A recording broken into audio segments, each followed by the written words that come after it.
দেখুন, প্রায় 1200 বছর ধরে ভারতবর্ষে তিল তিল করে তৈরি হওয়া ইসলাম সংস্কৃতি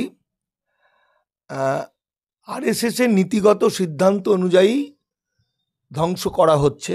এবং এই যে ধ্বংসটা করা হচ্ছে, এটা কিন্তু সংবিধান বিরোধী কাজ। আপনারা বলতে পারেন তাহলে সুপ্রিম কোর্ট কি বলল, ইত্যাদি, কিন্তু টোটাল ঘটনা এবং টোটাল ডকুমেন্ট যেটা দেখা যাচ্ছে, তাতে আমরা যা যা জানি এই বিষয়ে তার বেশিটাই ভুল জানি, মিথ্যা জানি। তো এই বিষয়ে দীর্ঘ 6 মাস ধরে, তারও আগে থেকে মানুষকে সচেতন করার চেষ্টা করেও আমি দামাল বাংলার পক্ষ থেকে মানিক ফকির ব্যর্থ হয়েছি, পুরোপুরি ব্যর্থ হয়েছি। আমি এবং দীপক ব্যাপারী আমরা ব্যর্থ হয়েছি। ফলত এই ব্যর্থতার দায় আমরা ঘাড়ে নিচ্ছি, কিন্তু আমাদের বুঝতে হবে যে সাধারণ মানুষ, যারা ধর্মান্তরিত মুসলমান, যাদের পিঠে এখনো পর্যন্ত চাবুকের দাগ আছে, তারা বিষয়টা অন্ধকারে থাকলো কেন? এখন শোনা যাচ্ছে যে এর জন্য পুরোপুরি দায়ী রাজ্য সরকার, কিন্তু আমার কাছে বেশ কিছু ডকুমেন্ট আছে। সেই ডকুমেন্ট থেকে প্রমাণ হয় সত্যি কে কতটা দায়ী। আমার একটা গ্রন্থ মনে হয় 2-4 দিনের মধ্যে বেরোবে, সেটার নাম হচ্ছে ওয়াকফ দখল জাগো মুসলমান। তলায় লাইন থাকছে, বিভীষণদের চিনে নিন, ডকুমেন্ট সহ। তা কয়েকটা ডকুমেন্ট আপনাকে দেখাচ্ছি। দেখুন, এই যে কাগজটা, এটা 27-11 তারিখে, মানে আজ থেকে মাত্র 7-8 দিন আগে, কি 4-5 দিন আগেকার একটা কাগজ। এই কাগজটা মুসলিম পার্সোনাল ল বোর্ডের। মুসলিম পার্সোনাল ল বোর্ড চিঠি দিয়ে জানাচ্ছে a heartfelt appeal to Muslims of India.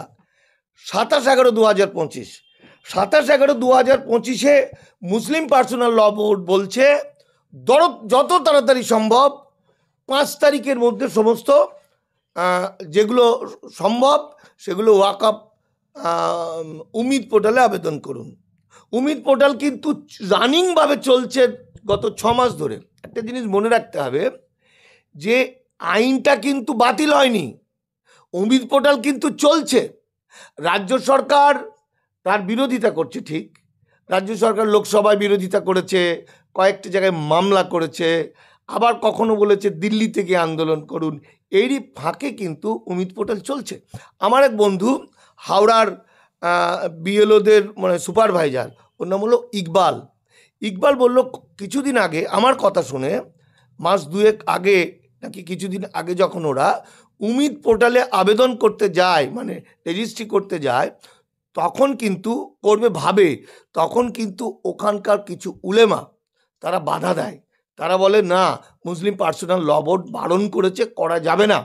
ঠিক এইভাবে তাহলে দেখুন 27 তারিখে ওয়াকফ রেজিস্ট্রেশন করতে বলছে মুসলিম পার্সোনাল ল বোর্ড, কিন্তু আসলে যেটা বলছে না, আমাদের যে 80 লক্ষ ওয়াকফ সম্পত্তি আছে, যেটা ওয়াকফ বা ইউজার, সেগুলো কিন্তু বাঁচানোর কোনো রাস্তা নেই। এটা মানুষের মাথা থেকে উড়ে গেছে। তারপরে যে 8,000 আছে যেটা ওয়াকফ হিসাবে রেজিস্ট্রিকৃত আছে ওয়াকফ বোর্ডে, সেইগুলোকেও বাঁচানো যেত। সেটা যাতে বাঁচানো না যায় তার একটা কৌশল আমি বলতে পারি, কারণ এত কম টাইমে এটা সম্ভব না, বিরাট জটিল বিষয়। তাহলে দেখুন 27 তারিখ, মানে আজকে 5-7 দিন আগে মুসলিম পার্সোনাল ল বোর্ড এই চিঠিটা দিল পশ্চিমবঙ্গের সমস্ত উলেমাদের, মানে মুসলিম ধর্মাবলম্বী। 1 মাস না, 27-11 মানে 7 দিন 8 দিন আগে, 7-8 দিন আগে। এইবার একটা অদ্ভুত ব্যাপার দেখুন, এই চিঠিটা পাওয়ার সঙ্গে সঙ্গে একই দিনে পশ্চিমবঙ্গ সরকার তারা কিন্তু উমিদ পোর্টালে আবেদন করার জন্য তোড়জোড় শুরু করে দিয়েছে। এই দেখুন, তাহলে উমিদ পোর্টালে আবেদন করার তোড়জোড় কবে শুরু করলো? যেদিন মুসলিম পার্সোনাল ল বোর্ড চিঠি দিলেন সেই দিন তার পরের দিনের কাগজ এটা। আবার দেখুন, ওই একই তারিখে ঘটনাটা কি ঘটছে? 5ই ডিসেম্বর উমিদ পোর্টালে আপলোডের শেষ তারিখ। ওয়াকফ সম্পত্তি নথিভুক্তকরণের 14 জন উচ্চপদস্থ আধিকারিককে জেলাভিত্তিক দায়িত্ব দিল নবান্ন। তাহলে নবান্ন 14 জন আধিকারিক, তার মধ্যে আমার এক বিশেষ ঘনিষ্ঠ মানুষ আছেন যাকে আমি শ্রদ্ধা করি।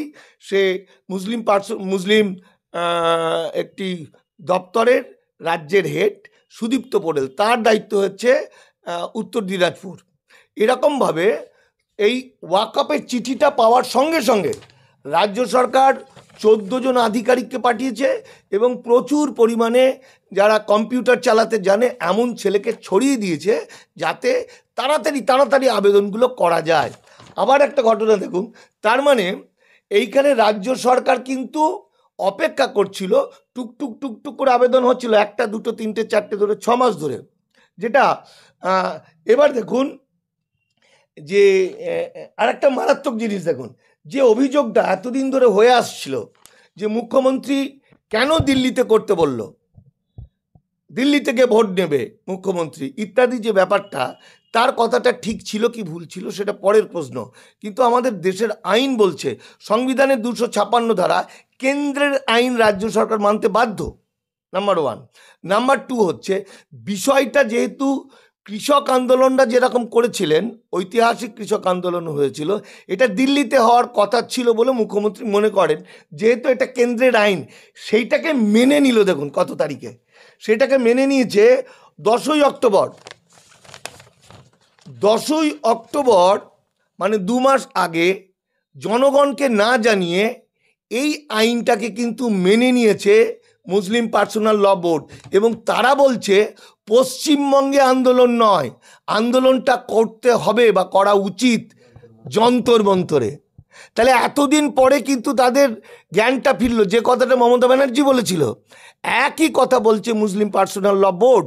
কিন্তু এই যে মিটিংটা হচ্ছে কলকাতার কোনো একটা লাইব্রেরিতে বসে, শেক্সপিয়ার সরণির কোনো একটা লাইব্রেরিতে বসে হলো, তারপর থেকেও পশ্চিমবঙ্গের মুসলমান নেতারা, আমি উদাহরণ দিচ্ছি এই মুহূর্তে সবচেয়ে পপুলার যিনি নওশাদ সিদ্দিকী, তিনি জানতেন, তার লোকজন মিটিংয়ে ছিল, তারা কিন্তু একটা বারের জন্য জনগণকে বলেনি। বরং গত 3 মাসে যদি আমি নওশাদ সিদ্দিকী বা আইএসএফের প্রোগ্রামগুলো দেখি, ওয়াকফের কথা তো নয়, উল্টে খালি মালা নিয়ে যাওয়ার প্রোগ্রাম, কোথায় রক্তদান, কোথায় কে চুরি করেছে, কোথায় ইত্যাদি ইত্যাদি নানা, ফলে জনগণের দৃষ্টিটা ঘুরে গেছিল। আবার দেখুন 19শে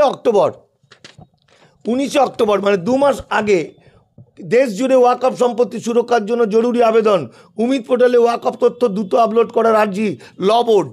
দেখুন ল বোর্ড কিন্তু এর মধ্যে ছোট ছোট মিটিং করেছে, কিন্তু সামগ্রিকভাবে জনগণকে বলেনি। এবং নওশাদ সিদ্দিকী সহ তার টিম, তারা কিন্তু ওয়াকফ নিয়ে জনগণকে বলেনি। বরং ওয়াকফের যারা রেজিস্ট্রি করতে গেছিল তাদেরকে বাধা দিয়েছে বিভিন্ন মুসলিম সংগঠন থেকে, যে এখন করা যাবে না, মুসলিম পার্সোনাল ল বোর্ড কোনো চিঠি দিইনি, এই মিটিংগুলোকেও তারা গুরুত্ব দেয়নি। এবার এই যে ওয়াকফ, এই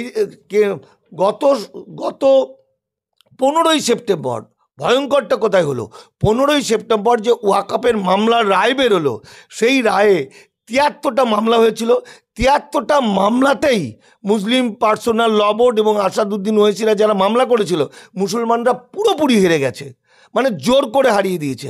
হারিয়ে দেওয়ার পরে পশ্চিমবঙ্গের এই যে ফিরদৌস বাবু বলে যে অ্যাডভোকেট, বিখ্যাত অ্যাডভোকেট, এবং নওশাদ সিদ্দিকী এবং আরও যারা যারা ছিল, তারা কিন্তু বার্তাটা জনগণকে দিয়েছে হালকা করে, জনগণকে বার্তা দিয়েছে আমরা অনেকাংশেই জিতে গেছি, অর্থাৎ আমাদের ভয় নেই। নওশাদ সিদ্দিকী বলেছে আমরা সুপ্রিম কোর্টকে ধন্যবাদ জানাই। এই কথাটা বলার পরে মানুষ কিন্তু আরও ঘুমিয়ে পড়ে, কোনো আন্দোলন করেনি। আপনারা জানেন যে মুখ্যমন্ত্রী মমতা বন্দ্যোপাধ্যায় বলার পরেও, এই যে গুলুগুলি করবেন না শব্দটা বলার পরেও, পশ্চিমবঙ্গে কিন্তু 200-র বেশি ওয়াকফ সম্পত্তি নিয়ে আন্দোলন হয়েছে, 200-র বেশি আন্দোলন হয়েছে। যে আন্দোলনগুলোর অনেক জায়গায় আমি মানিক ফকির হরিদাস পাল, দীপক ব্যাপারী হরিদাস পাল এবং হরিদাস পাল, রাজীব কান্তি রায়, আমরা কিন্তু প্রতিটি জায়গায় বক্তব্য রেখে আমরা ওয়াকফের ভয়ঙ্করতা বারবার বুঝিয়েছি। কিন্তু ইসলাম ধর্মাবলম্বী নেতারা 90% বক্তব্য তারা থাকছে রাজ্য সরকারকে ফেলে দেওয়ার জন্য, আর 10% ওয়াকআপ বলতো, কিন্তু আইন টাইন বলতো না। এমনকি কামরুজ্জামান পর্যন্ত, নওশাদ সিদ্দিকীরা তো বলতোই না, কামরুজ্জামানও পর্যন্ত বলতো না।